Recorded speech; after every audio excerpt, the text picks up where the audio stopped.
feeling overwhelmed, things piling up, it looks insurmountable, and you feel stuck.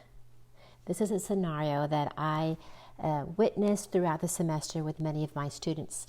And today in this video, I want to talk about what to do about it. When you're feeling overwhelmed and you can't seem to get anything done, what do you do about it?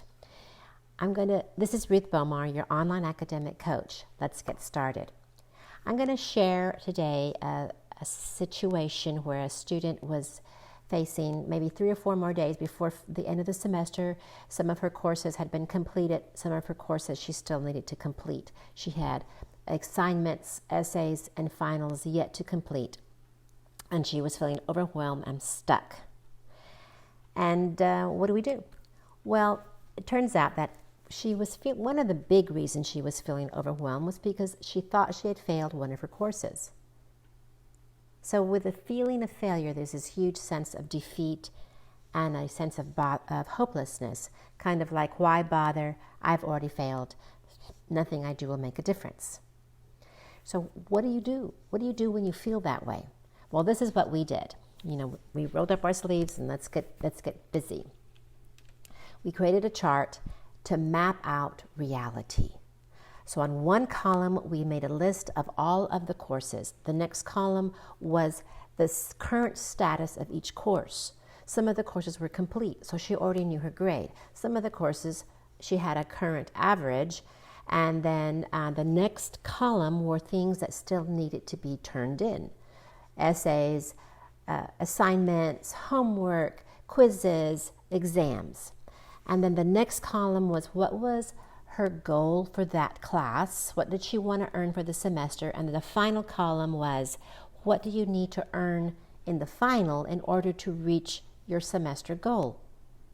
Well, once we mapped out reality, once we made it tactile, visible, put all the information in a chart so that she could see it.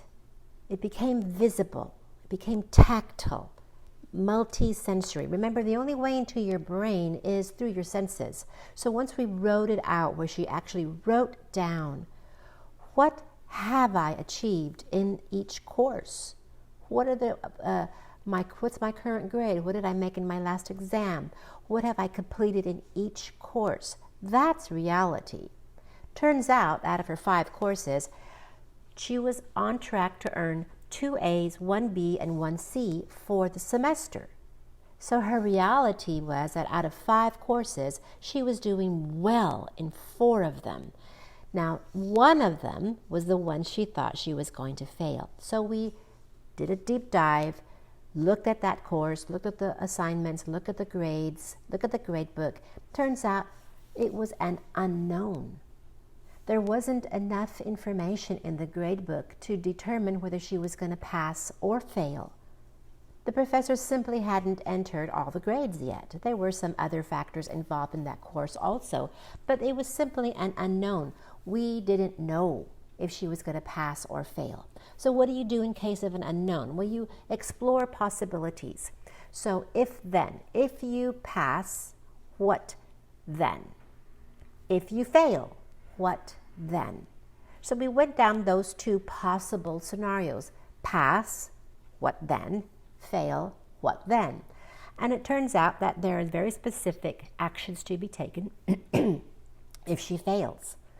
And if she passes, well, then she's earned her credit for that class for this semester, and she can go on to the next semester. So what do you do? In summary, I'm going to sum it up now. What do you do when you're feeling overwhelmed? You want to get in touch with what really is. What's the reality of the situation?